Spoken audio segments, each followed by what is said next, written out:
आपण पाहत आहात महाराष्ट्र वृत्तदर्शन न्यूज, रोखठोक आणि निर्भीड।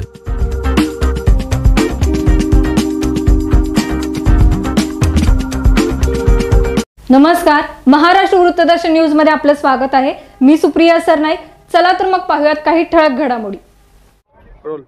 मिरजेत कृष्णा नदीच्या पाण्याच्या पातळीने इशारा पातळी ओलांडली आहे आणि इथे स्मशानभूमीच्या लगत असणाऱ्या जो काय परिसर आहे त्या परिसरातून जी जनावर आहेत ती स्थलांतरित करून नदीकाठावर आणून ठेवले आहेत आणि इथले काही नागरिक आहेत ज्यांची जनावर या ठिकाणी स्थलांतरित केले आहेत ते आपल्याला बोलण्यासाठी उपलब्ध आहेत। काय सांगाल, तुमची किती जनावर या ठिकाणी स्थलांतरित केली? नमस्कार, माझं नाव रवींद्र जाधव। पूर्णिमळा, गोरेमळा, जाधवमळा इथून कमीत कमी 1,400 जनावर आम्ही आता बाहेर आणलेले आहे। टोटल जे स्मशानभूमीच्या पलीकडल्या जो भाग आहे की स्मशानभूमीच्या सर्वेमध्ये येणार जे रस्त्यावर पाणी आहे त्या पाण्यातून पलीकडे जाता येत नाही, म्हणून आमची टोटल 1,400 जनावर आम्ही आता गावात आणून रस्त्यात चौकात बांधलेले आहे। त्यासाठी आयुक्त साहेबांनी आदेश दिलाय की तुमची जनावर स्थलांतरित त्याला चाऱ्याची व्यवस्था करावी।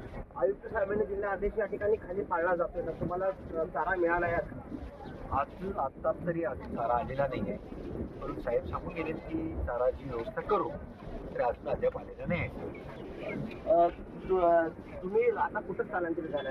काय लोकांची किती लोक आहेत आणि कुठं राहायला गेले? आमची वस्ती गावात मळ्यातून जनावर सगळे आम्ही गावात आणून बांधलेले बाहेर त्या ठिकाणी चौकात असू दे, रस्त्याला असू दे अशा ठिकाणी आणून बांधलेले। आता कुठल्या ठिकाणी तुम्हाला चाऱ्याची मागणी, कुठल्या ठिकाणी आणून द्यावा? कृष्णाघाटावर जरी आले तरी आम्ही डिवायडेशन करून घेऊ शकतो। आपण या ठिकाणी पाहतोय की आयुक्त साहेबांनी खाली आदेश दिलाय की जी काय स्थलांतरित जनावर आहेत त्यांना चाऱ्याची व्यवस्था करा, मात्र अद्याप तरी मिरज कृष्णाघाट परिसरात असणाऱ्या स्थलांतरित केलेल्या जनावरांना अद्याप चारा मिळालेला नाही आहे। त्यामुळे इथले जे काय नदीकाठचे जे काही लोक आहेत ते आता चिंतेत पडले आहेत। त्यामुळे लवकरात लवकर महापालिका प्रशासनानं या जनावरांसाठी चाऱ्याची उपलब्धता करून द्यावी अशीच मागणी या ठिकाणी जोर धरताना दिसत आहे। कॅमेरामन राहुल सोबत मी राजेंद्र कांबळे, महाराष्ट्र वृत्तदर्शन न्यूज, मिरज।